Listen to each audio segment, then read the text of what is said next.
su Nour As-Sunniya tey nag li tax mu ñëw fii muy lancement officiel maanaam tàmbali liggéey boo xam ne dafa war a àggali jumaa ju mag yi nekk ca dëkku Seydi Hadj Malick. incha allah loolu ñu ngi ko jàpp bu soobee yàlla altine fukki fan ak ñeent ci weeru septembre bu guddi jotee am na télévision partenaire yu mel ni TFM ñu ngi ciy dugal liggéey bu am solo ngir collecté li nga xamante ni kon moom mooy fonds yi jëm rek ci eggali jumaa ji le 14 septembre nag buñ ko waxee xel dem ci Mame Abdou. xam naa sëñ Ndiaye dina ñëw sa wax lan moo tax coïncidence bi mais Tiwaawoon tamit ñi ngi wax waxu mbënd fan yi sonal na leen naka la askan wi di dundee situation bi foofu. baada aoudu billahi min alcheytan arrajim bismillahi arrahmani arrahim alhamdulillahi qaili fi muhkami tanzilih masalu alladina yunfiquuna amwalahum fi sabilillahi ka masali habbatin anbatat sab'a sanabila fi kulli sunbulatin mi'atu habbatin wallahu yudaa'ifu liman yashaa wallahu samiun alim wasalaatu wasalaamu ala ashrafi almursalin alqaa'ili man bana masjidan lillahi bana allahu lahu mislahu fi ljanna wa ala alihi wa sahbihi wa man tabi'ahum bi ihsanin ila yawmi din. Cherif Soxna Faty Souleymane Cheikh Ahmed Tidiane ci ñu ngi yëkkati suñu kaddu ci turu xalif général des Tidiane Serigne Babacar Sy Mouhamadul Mansour di ko ñaanal yàlla dëgëral ko defal ko ndam ndax bu ñu ràññee ko li ñuy wax tey ci mbënn bi ak rawatina contexte bi ñu nekk di contexte sanitaire international damay wax ni bu ñu doon décerner tey ci guide yi nga xam ne ñoo gën a ràññeeku ci seen taxawaay ci citoyenneté ak protection civile bi ngeen wax ci taxawaay bi mu am yépp tey bu doon dafa am benn raaya bu ñu joxe bokk na ci ñiñ koy jox ñu koy ñaanal yàlla dëgëral ko defal ko ndam ñu ñëw fi nag tey ci turu ni nga ko waxee jamaatu an-Nour As-Sunniya bi nga xam ni mi ngi ko teg ci loxo alxaaji Mouhamadou Makhtar Cissé ànd ko ak alxaaji Bokar Ndiaye mi nga xam ne ñëpp ràññee nañ ko ci réalisation ci kër Cheikh Seydi El Hadji Malick ni nga ko waxee it ci dëkk bu sell boobu di Tiwaawan nga xam ni Serigne Babacar Sy radiyallahu anhu moo daan wax ni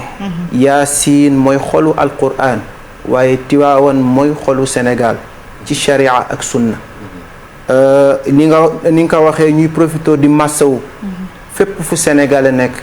ci feebar bi am ci àdduna waaye rawatina tamit ci mbënd mi ndax yàlla def na année yi passé dañ ko dund bi appel bi fi chef de l'État mujjoon woote bokk na ci daayira yu ñu mobiliser dem fekk ji ci banlieue bi mobiliser ay ressources citoyens yóbbu ay ndimbal fekk leen waaye boo duggee ci ndox mi sarangooñ dafay tuuru ndax dundin bi ni nga ko waxee tamit ci Tiwaawan assainissement bi naam am na lu fa gouvernement def waaye xalifa bi dafa jëlal tey lépp boppam. ndax askan bi nuñ ñu dundee mbënd mi. waaw dafa metti nag ci ñëpp ku ne mettiwul rek. dafa fekk ni yow fa nga nekk tooyul. te nañ koy dundee tamit ndax boo gisee waajur bu toog ci këram. nga war a tëdd sa kaw lal boo tegee sa tànk nga fekk fa ndox booy taal sa cin sax wala booy ndékki da ngay yéeg ci kaw taabal pour mën a ndékki loolu ku ni mettiwul rek war nga mën a bàyyi xel nit ñi. ñàkk courant bi yooyu contexte Covid bi. feebar yi nga xam ni mi ngi jóge ci ndox mi. loolu lépp parce que tamit diine yàlla daf ko bindee mu li mu wax ni an-nadaafatu minal iman. kon set bi ñuy wax am na loo xam ni condition yoo xam ne boo ci nekkee doo mën a sax julli. ndax fan ngay teg sa sijaada xanaa ci kaw lal wala ci kaw lan table. ñuy massawu nag askan bi yëpp ci turu xalifa bi. ñaan yàlla mu teggi ko. ni ko Souleymane waxee tam ñi nga xam ne yàlla da leen a jox autorité. ñu fexe ba dimbali nit ñi wàcc nag sur le terrain xam li nga xam ne ñu ngi koy daj. jërëjëf ñu sant ko moom sëñ Khalifa Ababacar Ndiaye léegi nag waxtaan wi wax nañ ko altine incha allahu rabbi la ñuy lancé officiellement travaux bi nga xamante ni moo jëm rek ci yeggali jumaa bu Tiwaawan muy loo xam symbole la image bi daanaka ku xam Tiwaawan sax gis photo yeeg sur le plan mondial da ngay gis jumaa ji format bi naka lay demee ci li nga xamante ni mooy cérémonie bi. waaw Chérif. cérémonie bi ni ñu ko waxee xalifa bi daf ko def ci benn contexte bu historique wax nga ko léegi nga ne mi ngi yemmoog le 14 septembre 14 septembre àdduna di fàttaliku génnu àdduna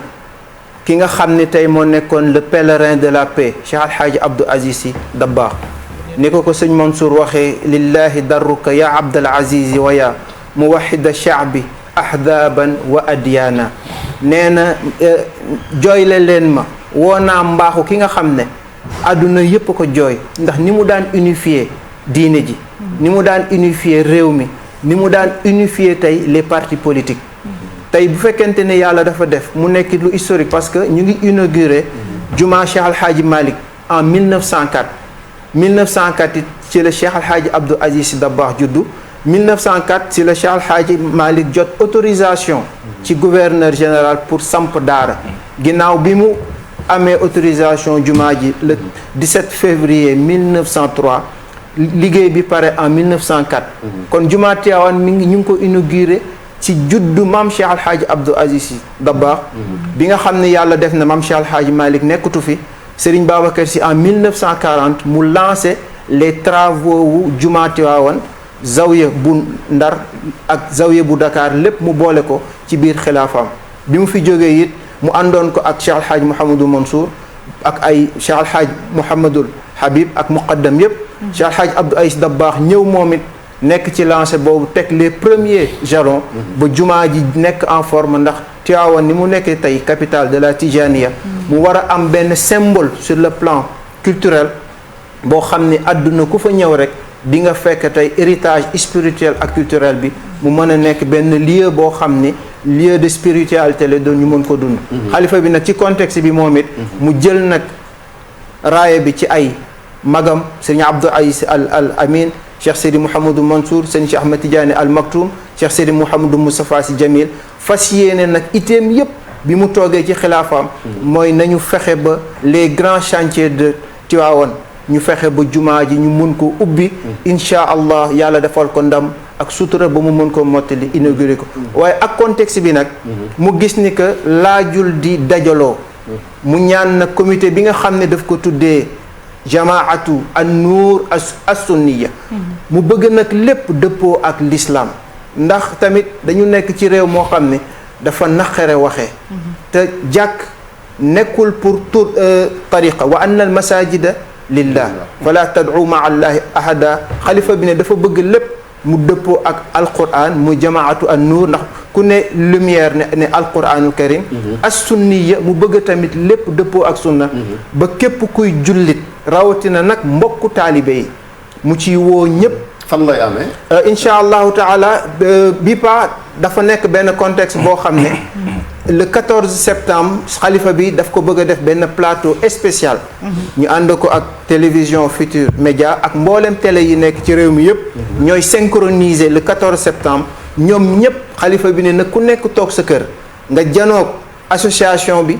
lépp lu ñu la jox ci ndigal nga toog dégg ko mu bañ a am benn dajaloo bu ko defee mu ne ren dafa bëgg kenn ku nekk mu dundee ko sa kër bu ko defee mu lancé fa l'appel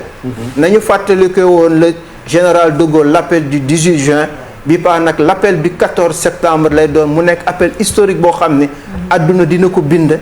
histoire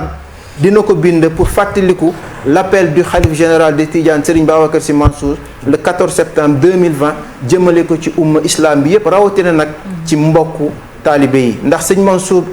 sëñ Babacar Sy radiyallahu anhu dafa daan wax ni maa la sopp maa la wóolu maa la gëm waaye jaraloo ma dara kooku Babacar Sy mënu koo dégg. sëñ ñi ci dugal seen koppar boobaa dafa am fu ñuy wootee wala. genre téléthon lay comité bi dafa am benn plateforme spéciale boo xam ne dañ ko def mu nekk benn plateforme de contribution boo xam ni dañ ko ubbi jëmale ko ci mboolem umma bi waaye ki ci jiitu nag mooy xalifa bi sëñ Babacar Sy Mouhamadou Mansour ak njabootu Cheikh Alhaaji Malick Sy Maodo ibnu Cheikh Alhaaji Abdou Aziz Dabakh ak mboolem njaboot gi la Serigne Babacar defoon ba ko waa gaaya ne dañoo bëgg a tabax jumaa gaaya mu woo Cheikh Alhaaji Mansour jël moom jamono boobu fukki junni ne Cheikh Alhaaji Mansour joxe contribution am mboolem taalibe yi joxe seen contribution ñu jël ko dajale mu jël ko yóbbu ko gaaya ñu tabax fa jumaa loolu la xalifa bi def yëkkati participation bu am solo dajale li njaboot gi yëpp dajale wane ni moom moo jiitu ndax yéene na ñëpp yiw bëgg ñëpp tamit def seen contribution bu ko defee le 14 plateforme bi la ñuy expliquer nit ñi ñu mën a gis ak contexte bi nga xam ne yéen a ngi wax léegi wàllu 3 milliards yu ñu war a joxe di ko jàllale fu nekk contexte bi tamit dafa am noo xamante ni noonu la ko xalifa bi bëggee képp kuy joxe contribution dafa bëgg lépp mu am transparence ba kenn ku nekk la nga joxe nga xam fan nga ko dugal ña nga xamante ne tamit dénk nañ leen ko transparence boobu tamit tax ñu créer benn plateforme boo xam ne benn site internet grande mosquée Tivaouane incha allah képp koo xamante ne dugg nga ci dans les réseaux sociaux à travers Asfiya di nga gis tey liggéey bi nga xam ne tey xalifa bi am na ñu mu ko dénk ñu wóor ñoo xam ne tey lépp dañu bëgg incha allah mu doon umma bi yépp ñu jëriñoo patrimoine bi nga xam ne Tivaouane kese moomuñu ko islam bee ko moom Sénégal moom moo ko moom. xëy na ngeen soxla yi ndax da ngeen am objectif financier boo xam ne moom ngeen di viser. waaw parce que par rapport aux objectifs financiers niñ ko waxee Alxaaji Makhtar Cissé ñëpp xamee nañ ko ci wàllu liggéeyam ci côté boobu technocrate la yàlla am na loo xam ne may na ko ko si Alxaaji Bokar Ndiaye tamit directeur technique am na loo xamante ni tamit yàlla may na ko si nga xam ne au-delà du patrimoine jumaa ji am na yeneen projet yoo xam ni moom mooy suivre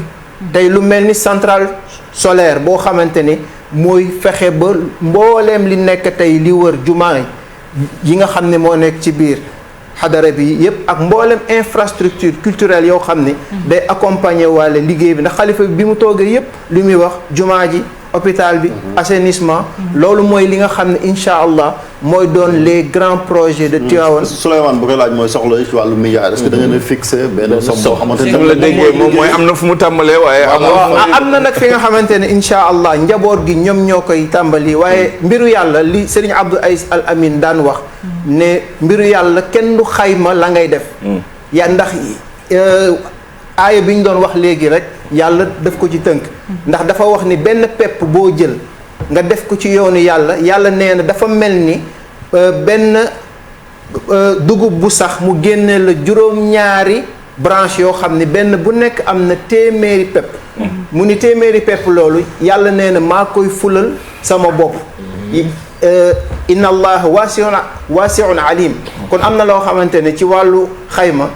Tivaouane aadawoo wu ñu naan nangam la ñuy tàmbalee nangam la ñuy yem ndax mbiru yàlla foo ko yemale rek yàlla buy sotti fa nga rëdd rek fa lay yem waaye boo ko ubbee nag bu yàlla di sotti yàlla da lay ubbil ba macha allah génération yii ñëw fii ak 2060 ñu mën a xam ni au moins Tivaouane pare na pour accueillir tey adduna bi ci wàllu infrastructure yoo xam ne am na njaboot yu taxaw muy lan a jamaat nuur as sunniya pour liggéeyal leen ko ci génération yi nga xamante ni la du gàtt rek yan chantier yi la mooy vraiment projet yi ngeen am ci chantier bi yu ëpp solo. waaw bokk na si jumaa bu Tivaouane parce que loolu mooy priorité xalifa bi. mais ci jumaa ji la ngeen fas yéene def. ci biir jumaa ji ñu ngi reprendre tout lépp loo xamante ne architecture la. dinañu gis benn modernité. beneen li nga xam ne aussi moom moo ci yokkuwaat tey dinañu gis ci wàllu régie tey. télévision yi li nga xamante ne tey ñu ngi koy daj à chaque fois bu ñu ñëwee ci manifestation religieuse yi tey presse bi tey dinañu am benn yombal boo xamante ne xalifa bi dina installer benn régie boo xam ne day synchroniser l'ensemble des mosquées ba nga xam ne ku ñëwati benn signal ngay jël rek kenn du fa nekk ci di buuxante pour yombal presse bi seen liggéey beneen bi tamit bokk na ci li nga xam ne tey patrimoine culturel la muy bibliothèque boo xam ne tey Cheikh El Hadji Malick radiyallahu anhu il a été le premier précurseur de l'édition islamique en 1916 ci la édité diwaanam jox ko gouverneur général ñu yóbbu ko Tunisie éditer ko mu nekk 1000 exemplaires mu indi ko loolu bu ngeen demee ci Tivaouane sanctuaire de la Tijaniya bu Atoumane Ndiaye conservateur des archives di ngeen ko fa fekk pour wane que sur le plan culturel am na loo xam ne ñu ngi koy def wax nañu leen léegi centrale solaire hôpital ak leneen loo xam ne mi ngi jëm ci wàllu assainissement loolu yëpp incha allah projet d'envergure la yoo xam ne bëgguñu ko sax étaler ndax xalifa bi aadoo wuwul buy def dara taxaw ne nangam dama koy def waaye li mu woo ñëpp ci objectif mooy jumaa ji waaye ci biir jumaa ji nag ëmb na Tivaouane yëpp dans sa globalité. waaw mais kii bi initiative bi pour ñan la taalibe yi rek la ñu ko jagleel wala nguur gi sax mën na ci participer parce que ñoom amoon nañ benn politique ci cité religieuse yi suma juumul. waaw am na benn politique boo xamante ni état mi ngi koy def waaye xalifa bi dafa taxaw ni lépp lu jëm ci Tiwaawan xaaru ci kenn. ka mu ci jiital mooy njabootu Cheikh Al Hadj Malick. lu muy def diisoo si ak ñoom yëkkati ko. taalibe yi tamit ni ma ko waxee léegi sëñ Mansour borom daara ji moo daan wax ni tariqa bi li fiy jëriñ nit mooy ñaq baa ñuqi. beneen bi mu ne maa la ku bëgg a dara te daraja jaralu la dara doo am sa daraja dara. appel bi nag ni ñu ko waxee jamaatu nuur as sunniya nekkul loo xam ni dañ ko woote pour tijaan yi kese tijaan yi ci jiitu. rawatina njabootu Cheikh Seydi Hadji Malick. rawatina nag fépp fu nit nekk ci diaspora bi ak ci àdduna bi. ndax bu tijaan yi yëpp la nga xam ne am nañ ko. bu ñu bëggoon tey jumaawu jamaa. dañ koy am. très bien kon ñu ngi koy ubbil ñëpp di wane ni c'est pour toute la umma ndax tamit sur le plan historique. jërëjëf waaw jërëjëf waxtaan bi am na solo mais waxtu bi dañoo xoj sëñ Babacar ñu ngi jégalu bu baax a baax ñu dem seetaan yi Allo Présidence dellu si yëkkati jataay